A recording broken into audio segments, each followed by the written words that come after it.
So guys, natanggal yung kanyang hinang.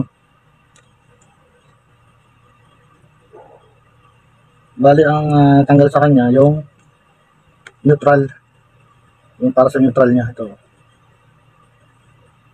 kanina ang may diferensya yung fuse, dalawa yung na-detect natin. Kaya natundo yung fuse dito sa ating line 1. So napalitan natin ng fuse, lumana na itong isang linya. So ang may problema naman itong para sa neutral niya.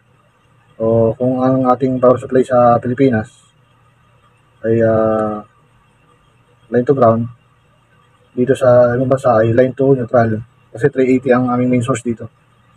So ngayon hinangan lang natin to para dito sa kanyang neutral dito.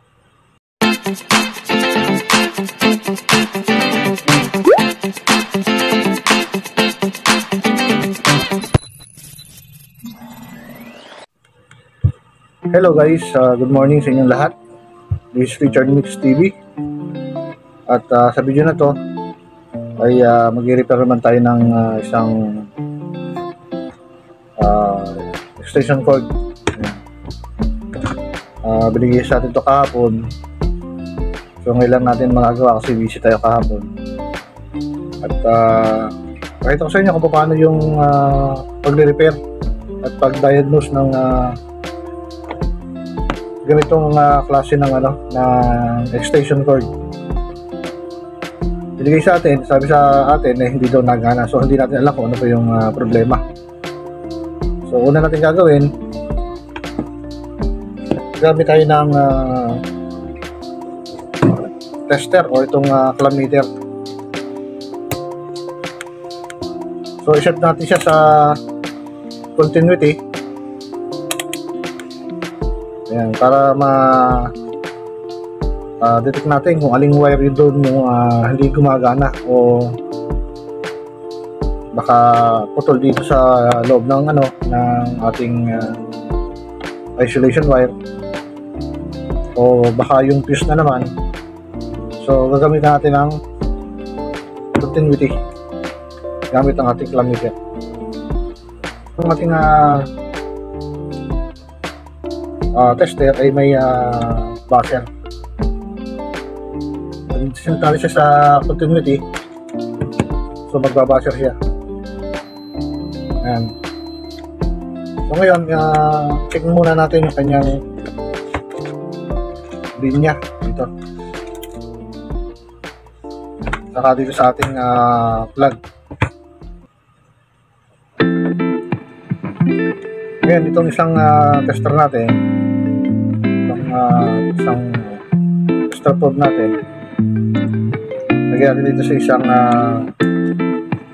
pin ng ating plug. Tingnan natin kung buo yung wire.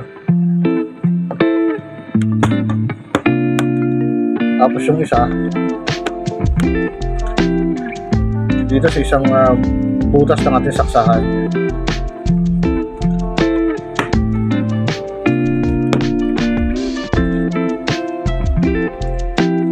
Tapos gagawin natin ating tester.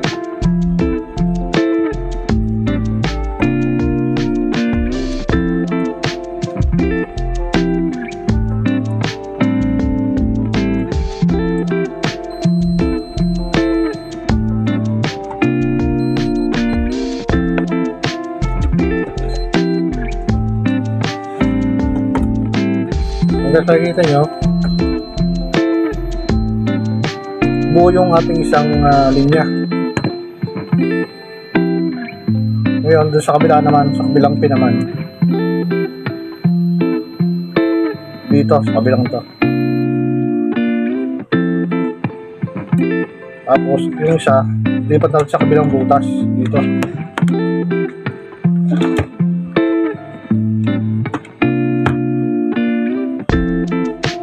Yan guys, wala yung isang natin, isang linya. Bago natin buksan itong ating extension,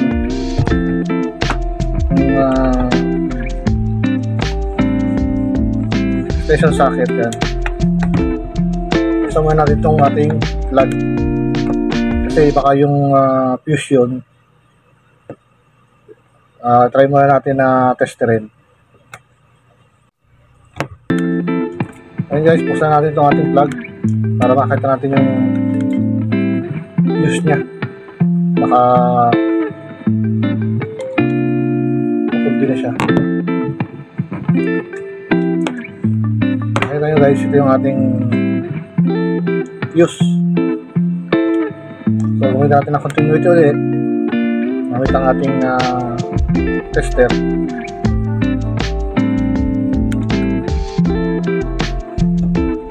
Ayun na guys, dito natin yung isang dito isa, tapos dito yung isa. Ito.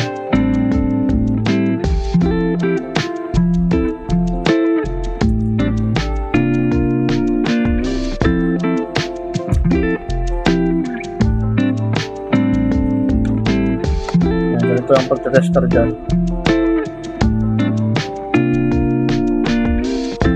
Ayan guys, wala siyang continuity. Ibig sabihin kundi na rin itong ating fuse dito. Yan guys, tapalitan na natin ang panibagong fuse. Ito, testerin ulit natin kung okay yung ating ikabit na fuse.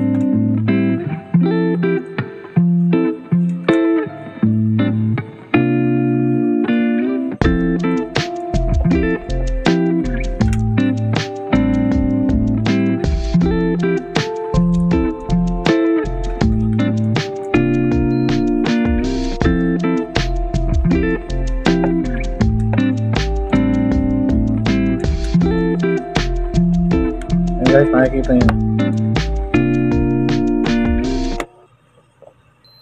Ayan. Maraming gabuo yung ating fuse. So ngayon, ikabit natin yung takip niya.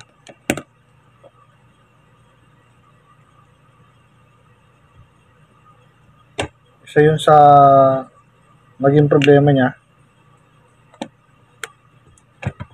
Bumigay yung kanyang fuse dito sa kanyang plug.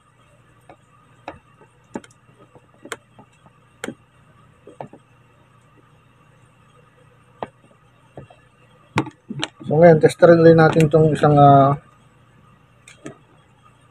pinagkabitan natin yung line 1 kung gagana na siya, kung may continuity na.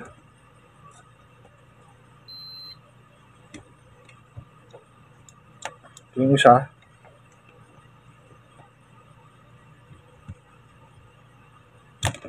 wala pa rin guys ngayon. Ngayon guys, buksan natin itong ating extension kasi walang continuity yung isang linya niya. Yung kanyang isang wire dito nung tester natin ng continuity, wala. Although napalitan natin siya ng ng fuse, wala pa rin siyang continuity. So ngayon, try natin buksan tong extension para makita natin kung may putol o may nasunog na na wire sa loob. Ayan guys, buksan natin.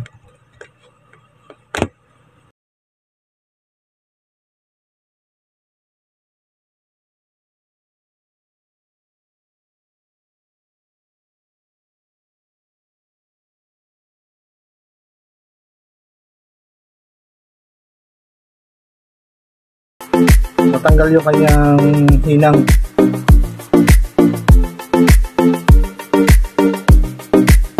Bali ang tanggal sa kanya yung neutral, yung para sa neutral niya. Ito kanina ang may diferensya yung fuse, dalawa yung na-detect natin. Kanina pundi yung fuse dito sa ating line 1, so napalitan natin yung fuse, lumana na itong isang linya. So ang may problema naman itong para sa neutral niya. So So kung ang ating power supply sa Pilipinas ay line to ground, dito sa ibang bansa ay line to neutral, kasi 380 ang aming main source dito. So ngayon, hinangan lang natin to para dito sa kanyang neutral. And guys, ito na natin panghinang. So initin lang natin siya.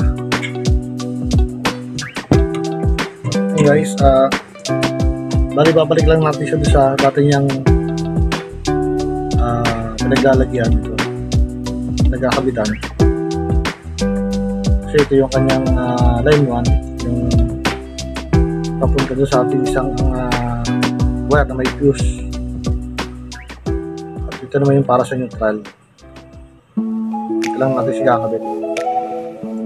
Tanggal yung hinang niya rito kaya hihinangan ulit natin. So guys, mainit na yung ating panghinang, so kabit natin.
Yan guys, nahinang na natin.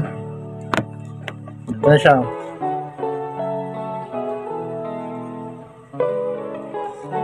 Yun, balik na natin yung yung cover.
Yung gamit ko nga pala guys na panghinang is 100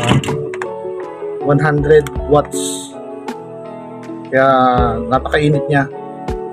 Tama-tama ito pag sa mga electrical, sa mga wire natin na pang electrical. Kaya kaya niyang hinangin yung ganun kalaking wire.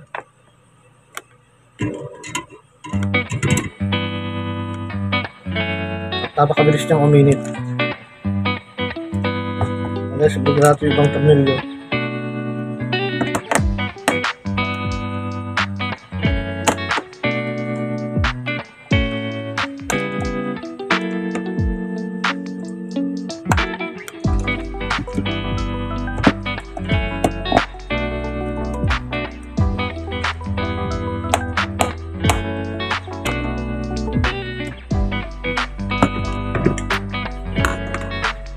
Ngayon guys, testingin natin. Gamitan ulit natin siya ng continuity.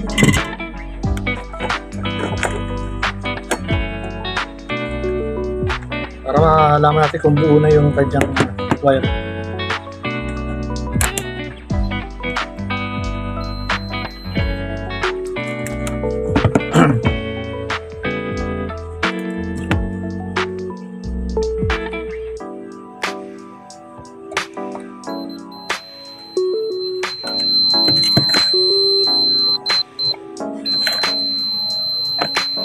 Okay na yung linya niya.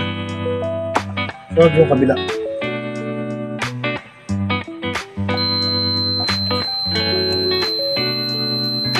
Yan guys, okay na. Buo na yung ating extension cord ulit na pinag-repair sa atin. Yung na-diagnose natin, yung fuse, kundi na. Tapos yung isang wire niya natanggal na doon sa pagkakahinang, kaya hindi siya gumagana. So ngayon, hinang na natin, napalitan na natin yung fuse niya. Lagyan natin siya ng power. Saksak na natin dito.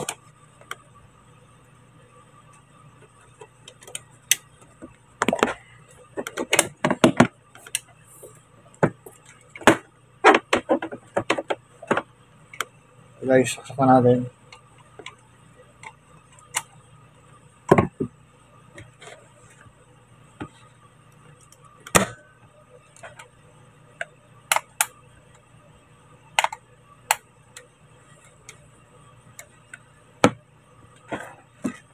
Yung tester na naman natin sa sa bolts. Lagyan natin itong ating isang tester probe dito sa kabila sa voltage dito. Tapos lipat natin sa 400 volts. Yan, para makuha natin yung voltage pag magte-tester tayo.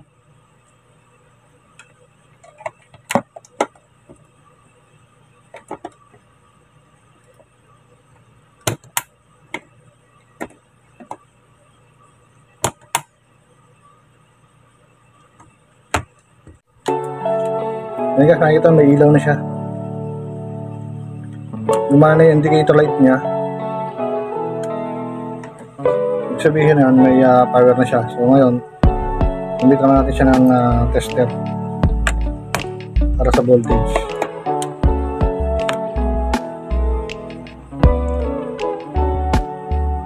Ayan guys, meron na.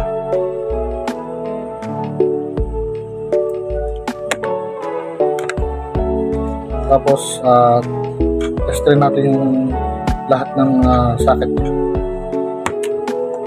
Ito yung pangalawang socket.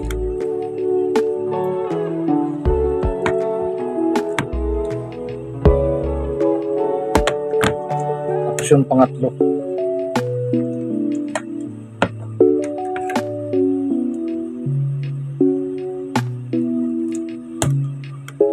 Ayan guys, okay na yung ating extension. And guys, naayos na natin yung isang extension.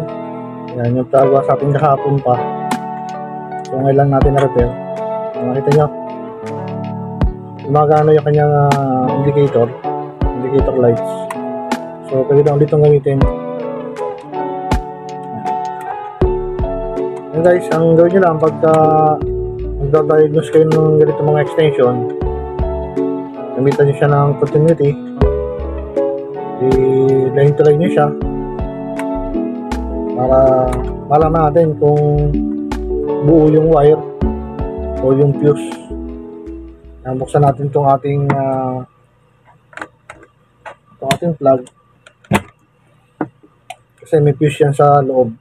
Sa mga hindi pa nakakaalam, yan, either pundo yung ating fuse o putol yung linya ng ating extension, o baka may natanggal lang na hinang na katulad nito. So yan guys, sana nakatulong yung aking pressure ngayon about sa pag-repair ng ating mga extension cord. At yan lang guys, maraming salamat sa inyong panonood. At kung hindi ka pa nakasubscribe, please mag-subscribe ka sa aking YouTube channel upang marami ka pang video na mapanood na katulad nito. Upang madagdagan pa yung alam nyo about sa electrical kung kayo ay baguhan pa lang sa ganitong trabaho. At hindi agad tayo bumili ng panibagong extension kung kaya pa naman nating i-repair.